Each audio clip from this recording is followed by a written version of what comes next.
미국 내 일부 주에서 잇따른 재검표가 예상되면서 11월 하순에도 승자를 발표하지 못할 가능성이 제기됐습니다. 조지아주 일부 카운티에서 개표 중단을 발표했습니다. 뉴욕주 연방 하원 선거에서 공화당의 선전이 두드러지고 있는 것으로 나타났습니다. 뉴저지주에서 10명이 넘는 한인 후보들이 시의원 선거에 나선 가운데 당선 후보들의 윤곽이 확실시되고 있습니다. 앤드루 커머 뉴욕 주지사가 코로나가 핫스팟 제한 조치를 재조정한다고 발표했습니다. 피터 구 뉴욕 시의원이 뉴욕시 특목고 입학시험과 영재반 입학시험 일정을 서두로 달라며 리처 카란서 뉴욕시 교육감에게 소환을 보냈습니다. 미국 내 10월 실업률이 소폭 감소했으며 일자리도 예상치를 크게 웃돌았습니다. 내 집같이 편안한 은행 뉴 밀레니엄 뱅크가 뉴저지 클러스터와 뉴욕 플러싱에 새로운 지점을 오픈하였습니다. 클러스터 570 피어먼트 로드와 플러싱 141 노던 블러바드에 위치한 새 지점에서 모든 금융 업무와 혼무 기지 상담도 함께 해드립니다. Member of FDIC and Equal Housing Lender.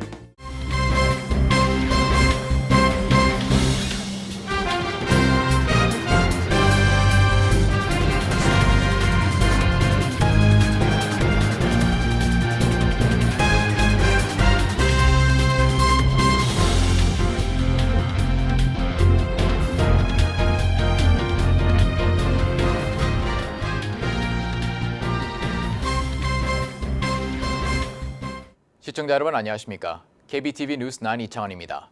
11월 6일 KBTV 뉴스 9 첫 번째 소식입니다. 미 대선에서 조 바이든 후보의 우승이 점쳐지고 있는 가운데 일부 주에서 재검표가 실시될 것으로 보여 11월 하순에도 승자를 발표하지 못할 가능성이 커지고 있습니다. 개표 나흘째인 6일 오늘 조 바이든 민주당 후보가 개표 막바지 역전한 지역인 조지아에 이어 위스콘신에서 재검표가 확실시됐습니다. 위스콘신은 바이든 후보가 49.4% 지지율로 트럼프 대통령 48.8% 앞선 것으로 주 법상 1% 이하의 격차라면 재검표를 할 수 있습니다.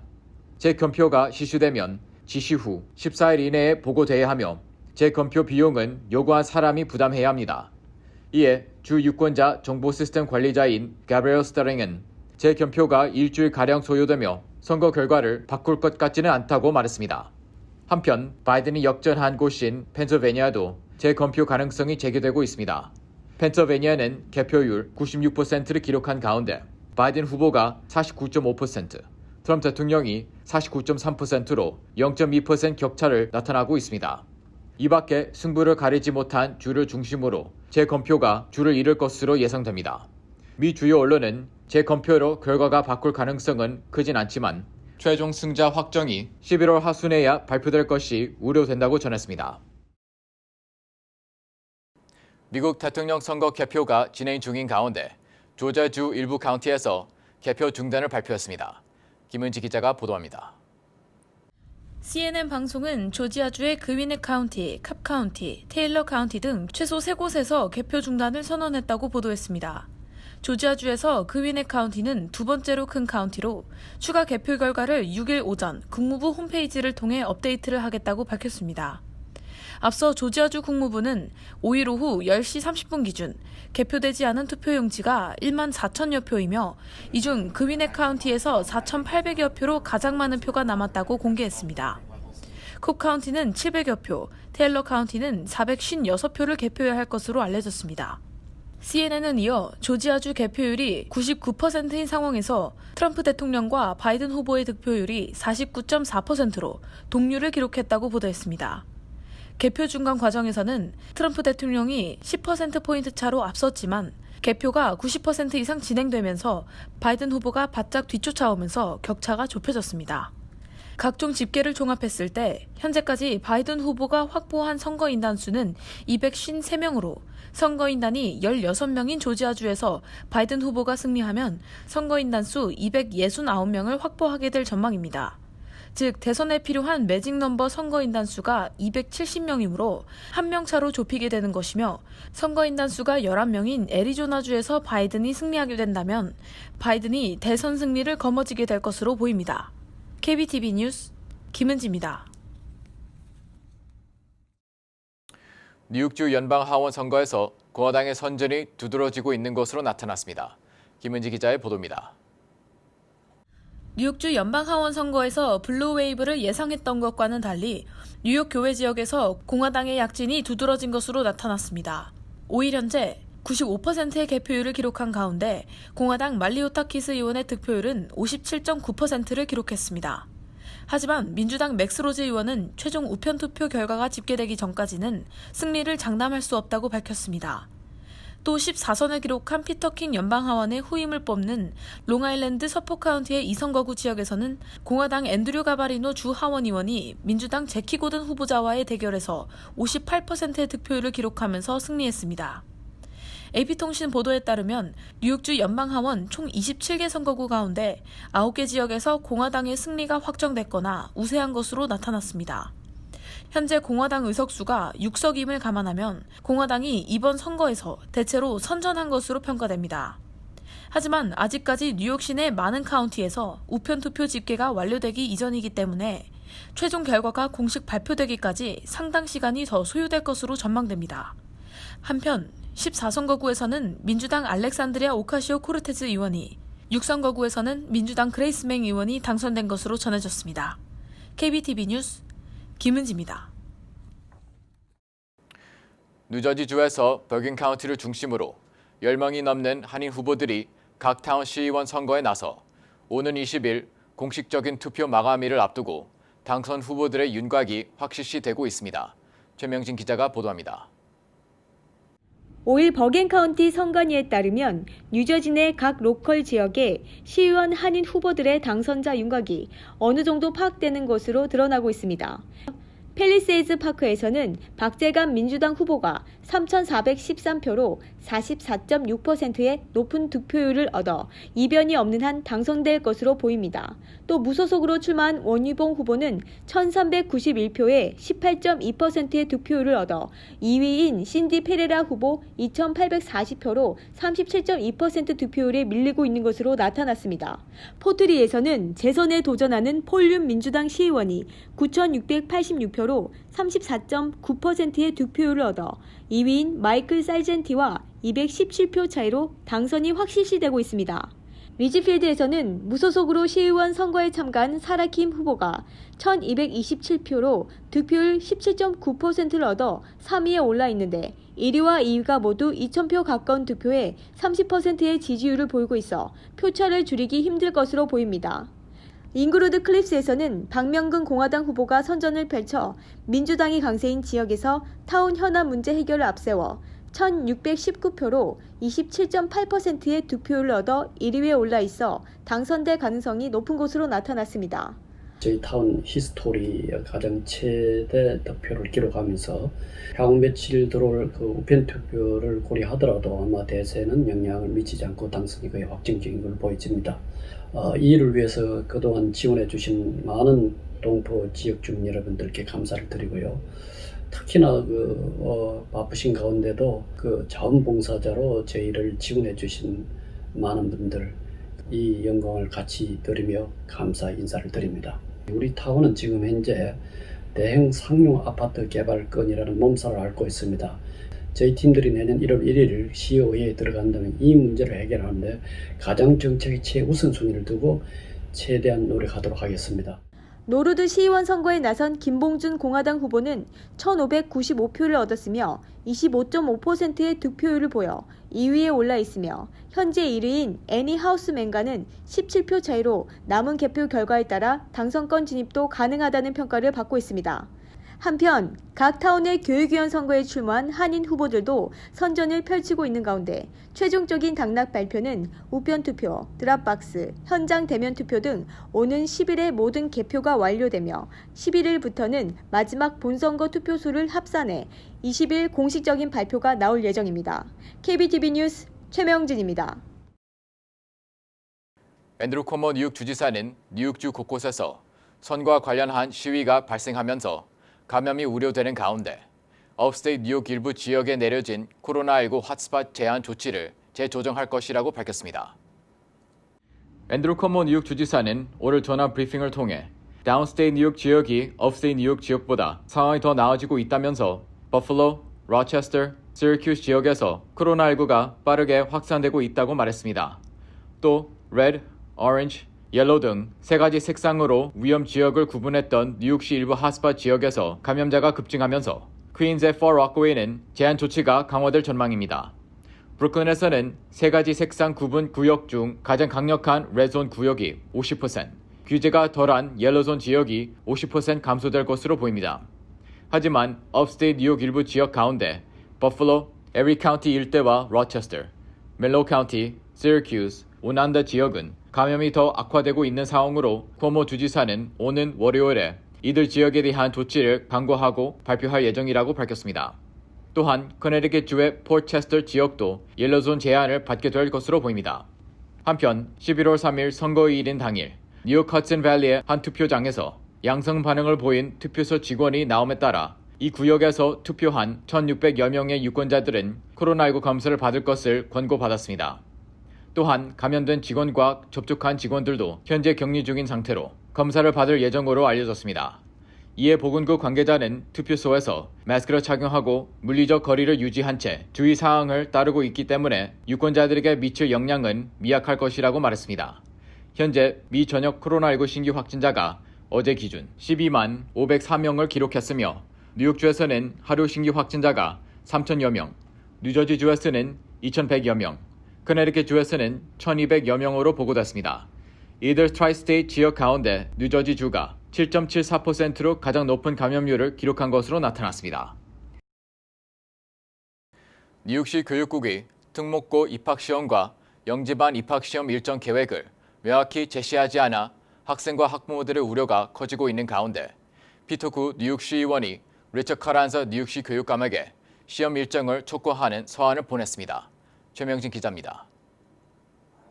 4일 피터구 뉴욕시 의원이 리처드 카렌자 뉴욕시 교육감에게 특목고 입학시험과 영재반 입학시험의 입학과 진학 규정에 대해 하루빨리 발표해 줄 것을 촉구하는 서한을 보냈습니다.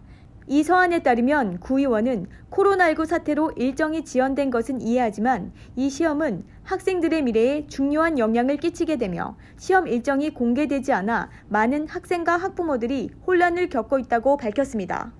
또 코로나19 사태 속에 온라인 입학시험 등의 선례를 보여준 지역 내 카톨릭 학교들처럼 특목고, 영재반 입학시험 역시 온라인 시험을 응시하는 방안을 고려해달라고 덧붙였습니다. 2 months later, we have to take a test. But there's now no certainty. So people don't know what to do. And I don't want the chancellor to use this pandemic as an excuse to cancel the test.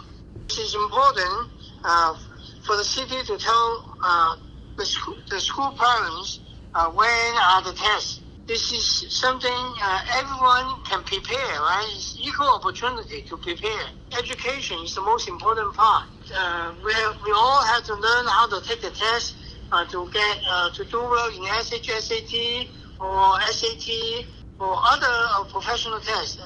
Every profession has a test. Police, you have to take the test. There's no such thing as discrimination.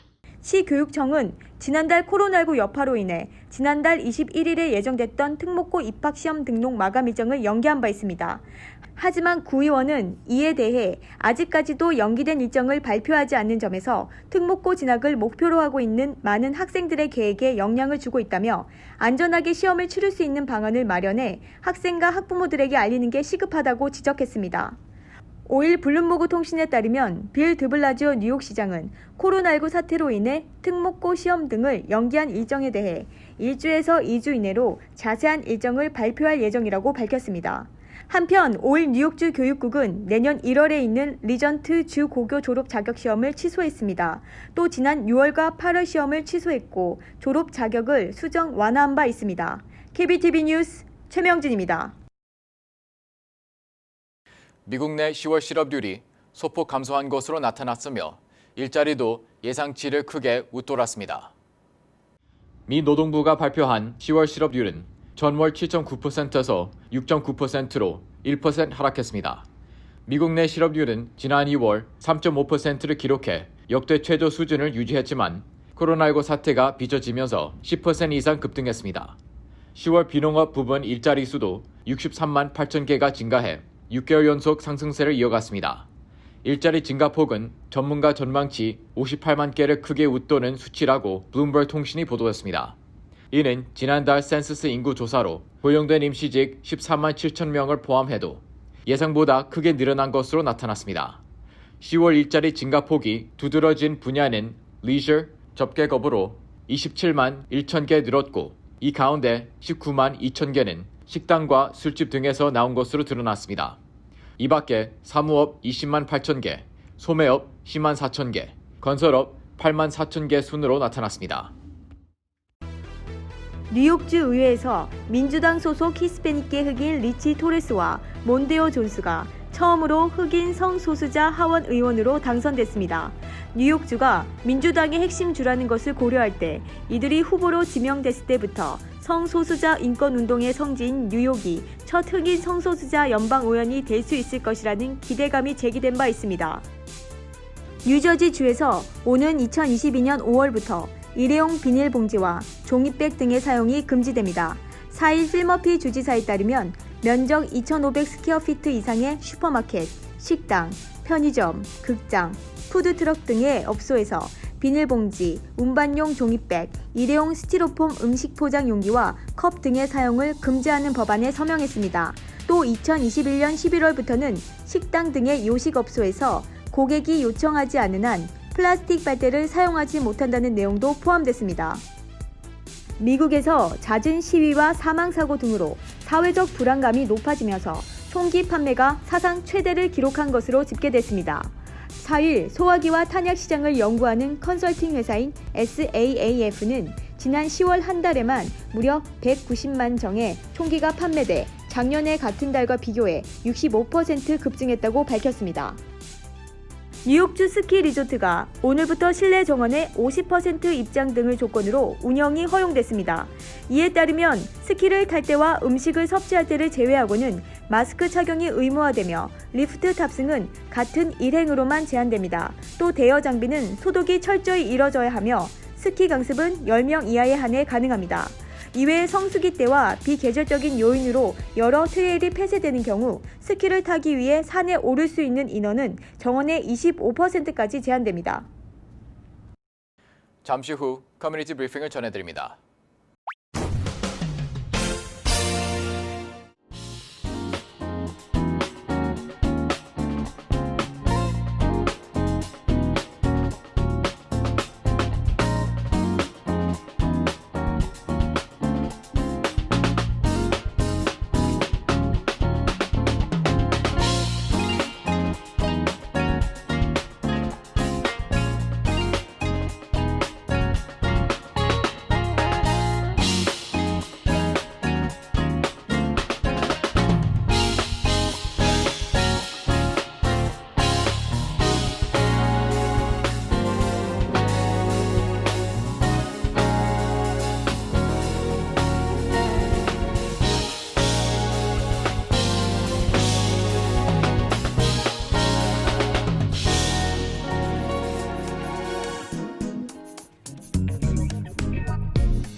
이어서 환율과 증시 전해드립니다.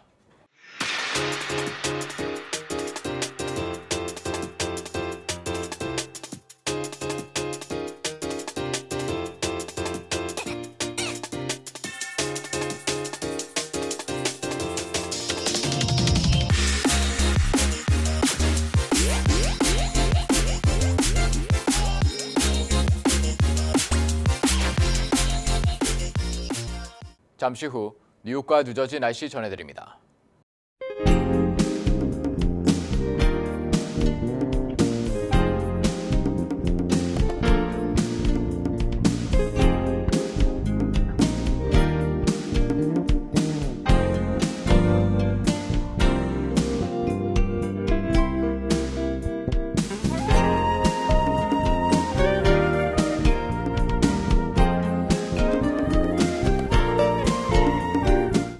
미국 내 코로나19 일일 확진자 수가 12만 명을 넘기면서 역대 최고 수준을 기록하고 있습니다. 코로나 안전 수칙을 철저히 준수해 건강관리에 유념하셔야겠습니다. 오늘도 KBTV 뉴스 9을 시청해주신 여러분 고맙습니다. 편안한 밤 보내시기 바랍니다.